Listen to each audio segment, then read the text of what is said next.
அன்பு உறவுகளுக்கு இனிய வணக்கங்கள். இன்றைய பதிவில் சிம்மராசி அன்பர்களுக்கான மே மாத ராசி பலன்களை தான் பார்க்க போறோம்.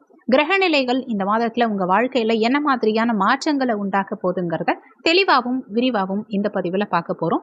கொஞ்சம் கூட வீடியோவை ஸ்கிப் பண்ணாம முடிஞ்ச வரைக்கும் முழுமையா பார்க்க முயற்சி பண்ணுங்க. வாங்க வீடியோக்குள்ள போலாம். ஒரு சின்ன வேண்டுகோள்.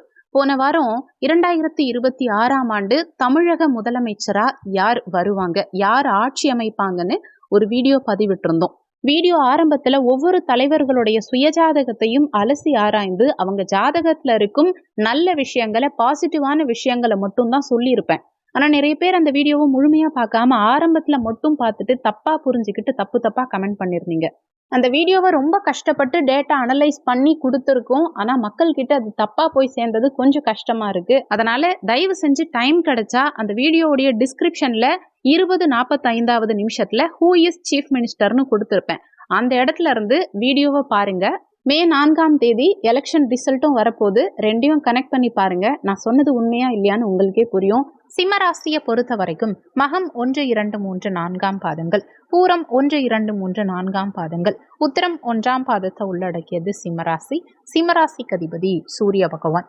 இந்த மாதத்துல உங்க ராசி அதிபதியான சூரியன் பாக்கியஸ்தானமான 9ஆம் பாவகத்துல உச்சபலம் பெற்ற நிலையில சஞ்சாரம் செய்யறது விசேஷமான அமைப்பு.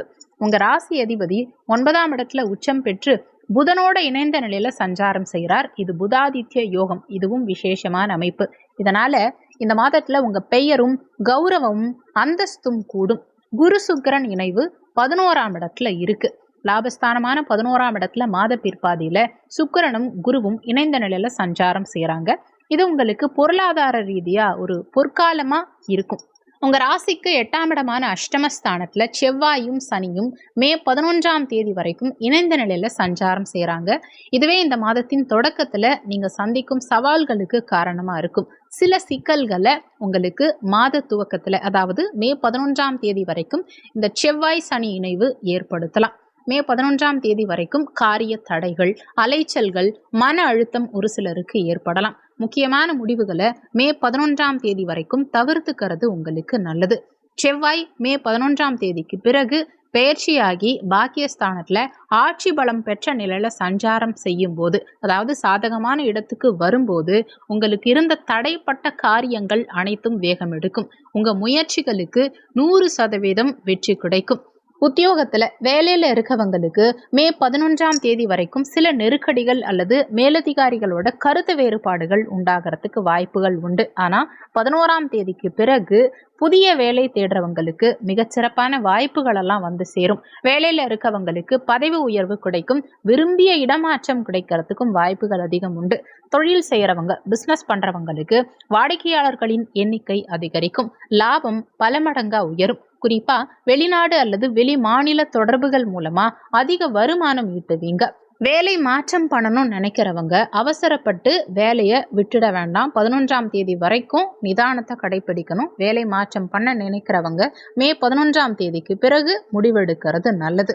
பொருளாதாரத்தை பொறுத்த வரைக்கும் மே 15ஆம் தேதிக்கு பிறகு லாபஸ்தானமான 11ஆம் இடத்துல ஏற்படும் குரு சுக்கிர இணைவு பணவரவை உங்களுக்கு சரளமாக்கும்.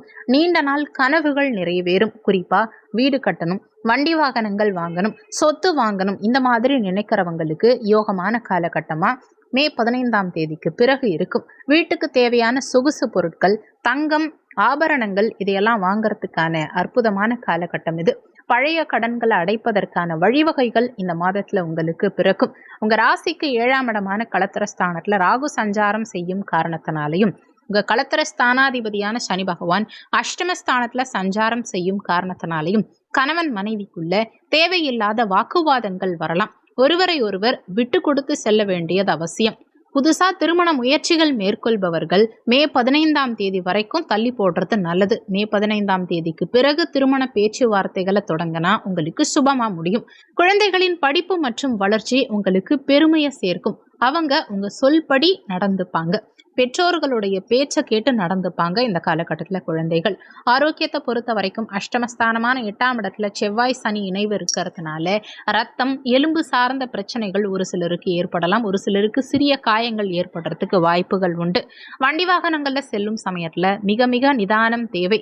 கட்டாயம் தலைக்கவசம், சீட் பெல்ட் இதெல்லாம் அணிய வேண்டியது அவசியம். உடல் உஷ்ணம் சார்ந்த தொந்தரவுகள் ஒரு சிலருக்கு உண்டாகலாம்.